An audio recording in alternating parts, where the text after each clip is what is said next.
अपने गले से लगा लिया। आज पांचों पांडव पितामह भीष्म के पास में पहुंचे और पितामह भीष्म के पास में जाकर के सबने प्रणाम किया। अब अंतिम समय है पितामह भीष्म का, तो कृष्ण ने कहा पिता की आंखों में आंसू हैं, शरीर में रक्त नहीं है लेकिन आंखों में आंसू हैं, बस केवल कृष्ण के इंतजार में। पितामह से कहा कृष्ण ने, पितामह आप आज मर रहे हैं, आपने इतनी लंबी जिंदगी जी, तो जिंदगी का कुछ अनुभव इन पांडवों को दे दीजिए। आप इतनी वर्षों जिंदगी जिए तो आपको क्या अनुभव मिला? तो पितामह भीष्म ने कहा कि आज मेरा अंतिम समय है, और व्यक्ति सारे जीवन बेशक झूठ बोला हो लेकिन मरते समय तो कम से कम सच ही बोलता है, और मैं मर रहा हूं ना तो मैं सच बोलूंगा। तुम एक काम करना। बोले क्या? कि दान धर्मान राज धर्मान और मोक्ष धर्मान विभागश। बोले तुम्हारा जब गृहस्थ जीवन हो ना तो गृहस्थ को एक नियम लेना चाहिए कि जो भी व्यक्ति गृहस्थ कमाता है ना उसका दशवांश दान करना चाहिए। दशवांश अर्थात हम 100 रुपए कमाते हैं ना तो 10 रुपया धर्म के काम में दे दो। यदि हम 1000 कमाते हैं तो 100 रुपया धर्म के लिए दे दीजिए। गृहस्थ को ज्यादा से ज्यादा धन कमाना चाहिए, और जो धन कमाए उसका दशवांश दान भी देना चाहिए। और ये आप सबके लिए भी बड़ा मुझे तो खुशी भी होती है। देखिए पूज्य हमारे स्वामी जी के संरक्षण में प्रतिवर्ष मुझे विदित हुआ कि ये कार्यक्रम प्रतिवर्ष चलता है। अच्छा मौका है दान करने का और करना चाहिए। लेकिन कुछ लोगों को इसमें भी लगेगा भैया हो सकता है कि धंधा हो रहा हो। लगेगा कुछ लोगों को, उन्हें यही लगेगा कि महाराज जी कथा थोड़ी ना करते हैं, धंधा करते हैं पैसा के लिए। ऐसा नहीं है। ये तुमको एक अवसर दिया जा रहा है अपने जीवन को लाभान्वित करने के लिए। आप सबके सामने आता है।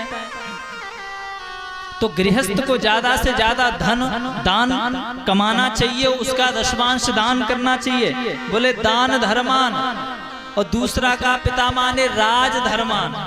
यदि जो राजा है ना उसको एक काम करना चाहिए। बोले क्या? बोले राजा को कभी भी आंखों के सामने पाप होते हुए नहीं देखना चाहिए।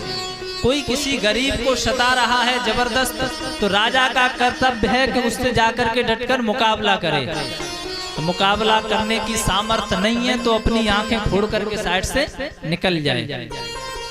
और जैसे ही इतनी बात कही तो द्रौपदी हंस गई, और पितामह भीष्म के सामने कोई हंस जाए कोई मजाक है क्या? और द्रौपदी हंसी तो पितामह भीष्म बोले बेटा द्रौपदी तुम हंसी क्यों? द्रौपदी डर गई, पितामह मुझसे गलती हो गई, क्षमा करना, बस निकल गई हंसी। नहीं बेटा, जो स्त्रियां कुलीन होती हैं, जो पढ़ी लिखी होती हैं, जो सभ्य समाज की होती हैं, जो एक कुलवती होती हैं, जो परिवार की मर्यादा को संभाल करके रखने वाली होती हैं ना, वो कभी बिना बात के हंस नहीं सकती हैं।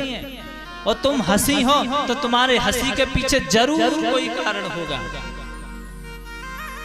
तो द्रौपदी ने कहा पितामह आज तो आप बड़ा सुंदर उपदेश कर रहे हो ना, इसलिए मुझे हंसी आ गई। बोले क्यों?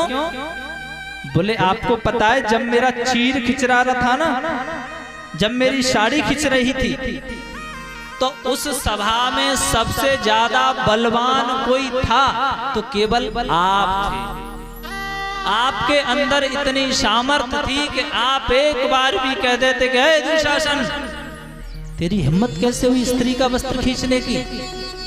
दुशासन की हिम्मत नहीं थी कि मेरी साड़ी खींच लेता, क्योंकि पता है, अरे पितामह आप अपनी शक्ति को याद करो। आपको पता है जब महाभारत का युद्ध हो रहा था तो कुछ लोगों ने कहा कि वरण कर लो, तो पांडवों ने कृष्ण का वरण किया और अन्य लोग जो कौरव थे उन्होंने सेना का वरण किया।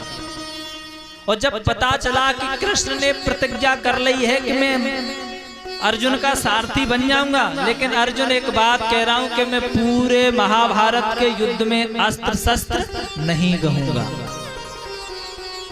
और जब पितामह भीष्म को पता चली कि कृष्ण ने प्रतिज्ञा कर ली है कि अस्त्र शस्त्र नहीं कहेगा, अरे तो मैं भी गंगा पुत्र हूँ, मैं भी शांतनु बिहारी हूँ, और मैं भी प्रतिज्ञा करता हूँ कि जो हरिहूं न शस्त्र गहाऊं, तो लाजू गंगा जननी को और शांतनु सुत न कहाऊं। अरे मैंने भी उनके हाथों में अस्त्र शस्त्र नहीं गहा दिया ना, तो मैं भी भीष्म नहीं, मेरा भी नाम भीष्म नहीं, मैं भी गंगा का पुत्र नहीं, मैं भी शांतनु बिहारी नहीं, मैं भी प्रतिज्ञा करता हूँ।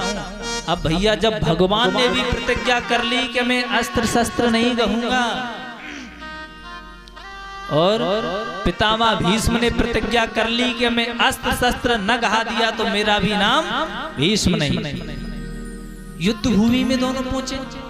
अब कृष्ण ने अर्जुन के साथी कृष्ण बने हुए हैं, रथ चला रहे हैं। अब पितामह भीष्म ने क्या किया कि एक बाण छोड़ा पहला, सो अर्जुन के रथ में, अर्जुन के रथ का पहिया टूट गया। और अर्जुन के रथ का पहिया टूटा तो अर्जुन बोले कृष्ण से, कृष्ण अरे कुछ करो, ये बूढ़ा बाबा तो बड़ा कमाल करता है, पहले ही बाण में इसने पहिया तोड़ दिया, अरे तुम भी छोड़ो ना। इधर से अर्जुन ने एक बाण छोड़ा, पितामह भीष्म ने एक बाण अभिमंत्रित करके छोड़ा, तो एक बाण में से 10,000 बाण निकले, और 10,000 बाण निकले तो इनके रथ का चकना चूर हो गया, इनके अर्जुन के बाजू बंद टूट करके गिर पड़े, मुकुट धरती पर आ गया, वस्त्र धरती पर गिर पड़े, और ये तो कपने लगे, अरे अरे कृष्ण कुछ करो, ये पितामह कमाल करता है, लगता है ये मार देगा, ये हमको छोड़ेगा नहीं। तो अब कृष्ण कहते हैं इन्होंने तो प्रतिज्ञा कर ली है कि अस्त्र शस्त्र नहीं कहूंगा, और इतना एक दूसरा बाण छोड़ा कि कृष्ण के पैरों में जाकर के लगा, तो कृष्ण भी घबरा गए, लगता है कि अब तो मुझे दौड़ना ही पड़ेगा। कृष्ण रथ से कूद पड़े और सामने देखा है कि रथ का टूटा हुआ पहिया पड़ा था, उस पहिए को उठा करके पितामह भीष्म की तरफ मारने को दौड़े ना, तो पितामह भीष्म ने अपने धनुष बाण छोड़ दिए, धरती कपने लगी, कृष्ण का पीतांबर कंधे से धरती पर गिरा और धरती को सांत्वना दे रहा है, चिंता मत करो। अरे जब भगवान अपनी प्रतिज्ञा तोड़ते हैं तो धरती पर तो प्रलय आ जाती है, धरती कपने लगी, और जैसे ही पितामह भीष्म की तरफ मारने को दौड़े ना, ये समझ लो जैसे कोई शेर किसी शिकार की तरफ दौड़ता है, उस प्रकार मारने को दौड़े। पिता ने धनुष बाण छोड़ दिए, कहा कृष्ण मुझे मार दो, मैं जीना नहीं चाहता, मैंने एक संकल्प लिया था कि मैंने आपकी प्रतिज्ञा नहीं तोड़ा दी ना, तो मेरा नाम भीष्म नहीं है, और मेरा संकल्प पूरा हो गया। आपने भी अपनी प्रतिज्ञा तोड़ करके पहिया हाथ में उठा लिया मारने के लिए, अब मुझे कोई चिंता नहीं है, मैं मर जाऊं तो कष्ट नहीं होगा। अरे पितामह याद करो, आप तो वो हो कि भगवान की प्रतिज्ञा तोड़वा दी थी, और मेरी साड़ी खींचते रही आप गूंगों की तरह और अंधों की तरह बैठ करके देखते रहे। मैंने भी आपसे एक ही शब्द कहा था, गुरुदेव बोलो, पितामह जी बोलो, गुरुदेव बोलो, पितामह जी बोलो, तुमको तुम्हारी बहू पूछती है, गुरुदेव बोलो, पितामह जी बोलो, गुरुदेव बोलो, पितामह जी बोलो, तुमको तुम्हारी बहू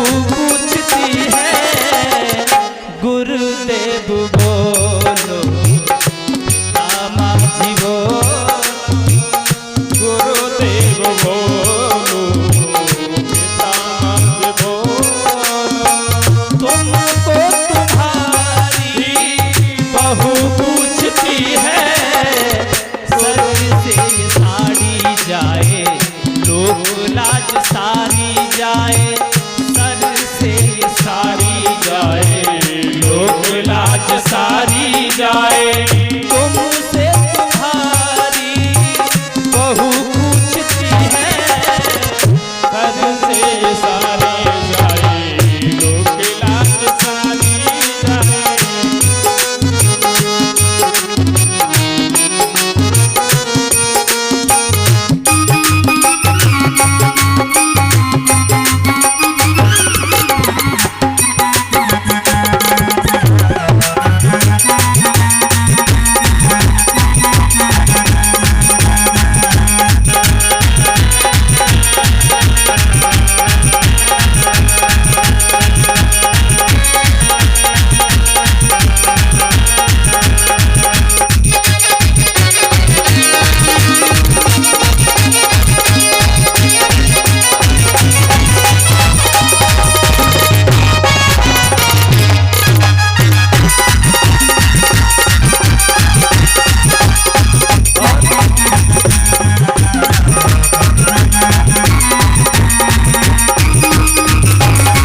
आसन पर बैठे थे, तब मैंने कहा था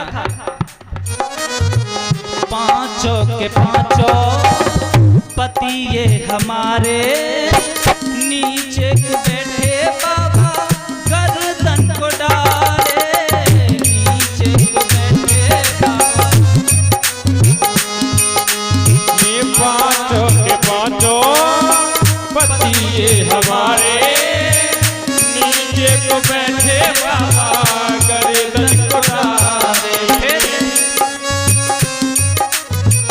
आए कुंज बिहारी, आए ब्रज बिहारी, ओ चक्रधारी, आए ब्रज बिहारी, वो चक्रधारी।